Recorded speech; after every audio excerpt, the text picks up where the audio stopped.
Just making sure that it's not just the person who's defending her that has to stop her, but it's the whole team that has to help stop her, make her kick to other players that don't score as much as she does. So it was a team effort to really focus on limiting her as much as we could throughout the game. Kaylin, a pretty big moment for you. You got the pass from your sister to the top of the key, and I saw you guys smile coming back down the court. So how big was that moment for you? Very big. I do miss playing with her, and just becoming a junior now with Lee, we're getting more court time together, and I just miss those days that we get to just hoop with each other, and it felt like old times for sure. Okay, any other questions in the room for the student athletes? One in the back.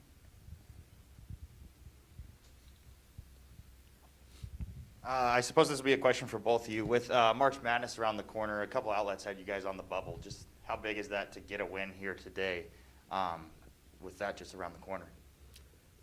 Yeah, we know it's really important to us because that's just like one of our goals, getting into the tournament and going far. That's what we want to do. We want to win. So today, kind of like starting off that, I guess, journey and starting this postseason off for us, it just feels really good for us, just giving us a little momentum into how we're going to progress through the rest of the postseason. Yeah, I'm excited. We had NCAAs last year. Last year we were kind of robbed our freshman year. So, I'm excited. NCAAs is what everyone looks forward to, big tournament, and I honestly do think we have what it takes to just go far in the tournament. Okay, anybody else from inside the room? Okay, we'll go over to Jeff Ferrato. He's on Zoom. You'll hear Jeff here. Go ahead, Jeff. Yeah, for Yvonne. Yvonne, you guys played great against BYU in the first half of the first meeting, and since then they've sort of had your number. Tell me specifically a couple of things you have to do better or different as a team to turn that around. Yeah, I feel defensively we just need to stay consistent because just as you said, like we have really good first halves against BYU, and I think we're really like zoned in on defense, which makes it a lot easier for our offense to flow. So just making sure that we got to take care of our like player that we're defending, but then as a team we also got to take care of each other, keep that consistent throughout the game, and I think other stuff starts to like come to us a little bit more. But I think first off, just like starting off really good defensively and then letting that carry us out through the game. Okay, are there any other questions for the student athletes from anybody? Okay, you two are good to go. Thanks, y'all. Thank you. Bye, Coach. Bye. Have fun, recess. Okay, we'll take questions from within the room for Coach Fortier. They're the best, by the way. Oh. Lisa, I like your haircut. Thanks. Do you buy into the old adage that it's hard to beat a team 3 times in one season? And if so, is that working in your favor? It is hard to beat a team 3 times in a season unless you're better than them. So that's always, when we've been in the situation where we've won the regular season, we've always thought, well, yeah, it's tough. But if you're better, then we'll usually find a way. And, so I don't know that that's playing into our mentality for tomorrow. I think we have to play better than them tomorrow is the big thing. And that's a tough thing to do. Not very many people have been able to play better than BYU. And I think we collectively can, but we got to see if we can actually perform in that way. Coach, your first 2 matchups with San Francisco were a lot closer than this one. What do you think the biggest difference was in this game versus those first 2 games? Well, the first game, we played great defense and we couldn't score. And then the second game, we scored all the points, but we didn't stop them. And so today our big theme was to play on both sides of the ball. And I think offensively, we played better. And then defensively, we stopped them. We didn't limit Carmilli very much, but she did take a lot of shots to get those points. And we were focusing on her regardless of what the box score says. So I think that the combination of being able to defend and find some coherent offense or some second points or whatever points we needed to was the difference. Well, talk about the production from Abby and Anna Maria, who known a little more for their defense, but they really brought it on offense today.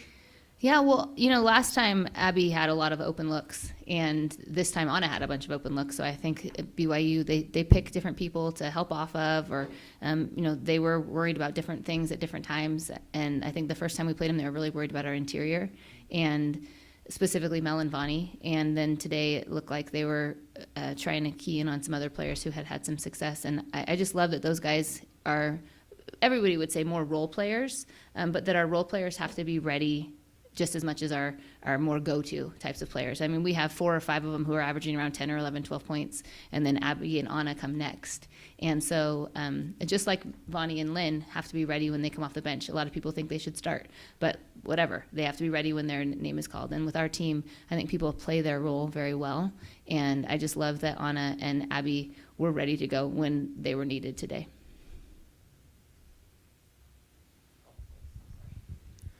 Coach, apparently tomorrow is going to be the 5th time that BYU and Gonzaga play for the WCC tournament title, 2-2 each program. What has that kind of rivalry meant over these last 10 years, and why is it so good? Why do you guys just keep showing up in these title games?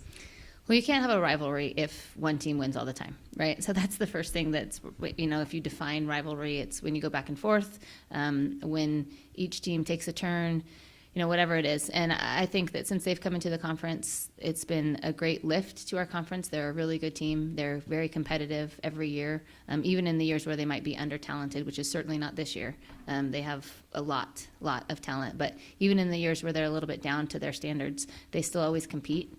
And they do a great job. It's kind of like our players who are role players, like their players in their program, whether they're a role player or not, they know their role and they fulfill it at a high level.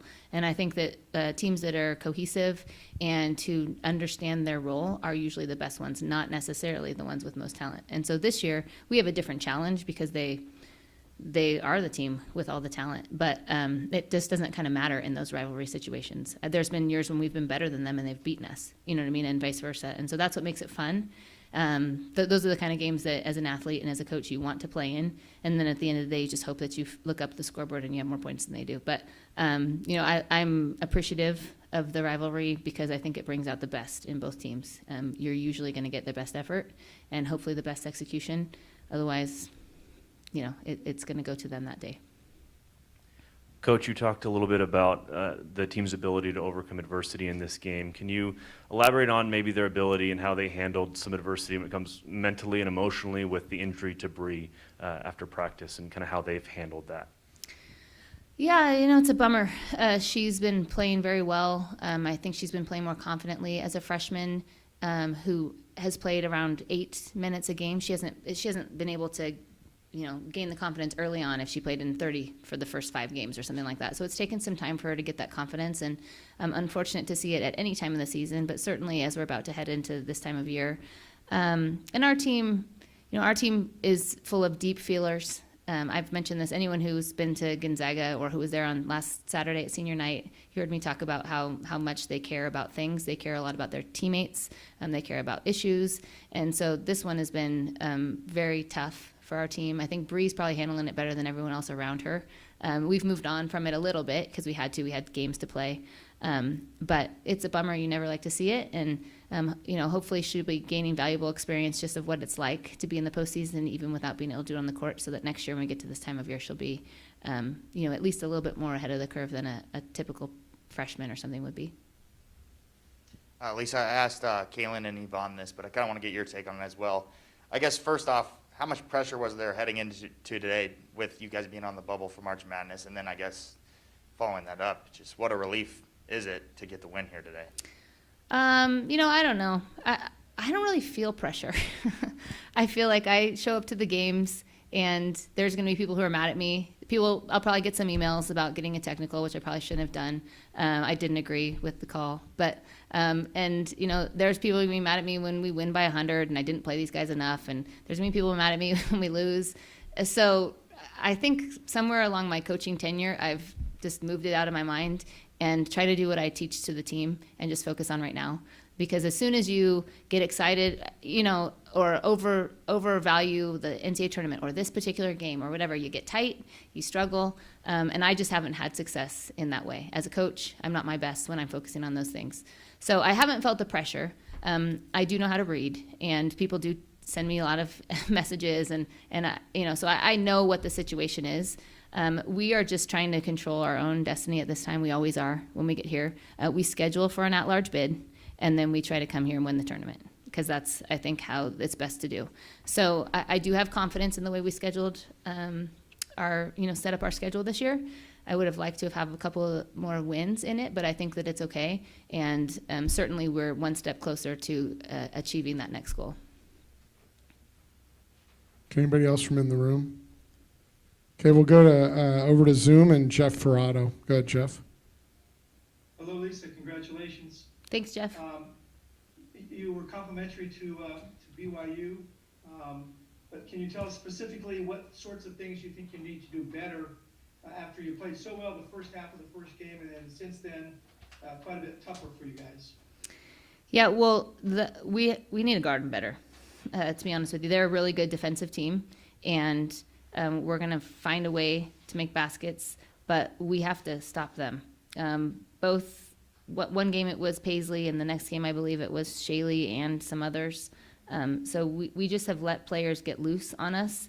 And it's tough because there's not a lot of people that you can help off of with their team, or you can kind of place as a second tier type of player, because they are all really good offensive weapons. And so that just tests our defense, and we have to fulfill our commitments defensively at a higher level than we did, certainly in the second half at home, and then maybe the last 3 quarters probably down in Provo. So I think defensively we got to get better, and we have to stay focused, because when you lose focus, they make you pay.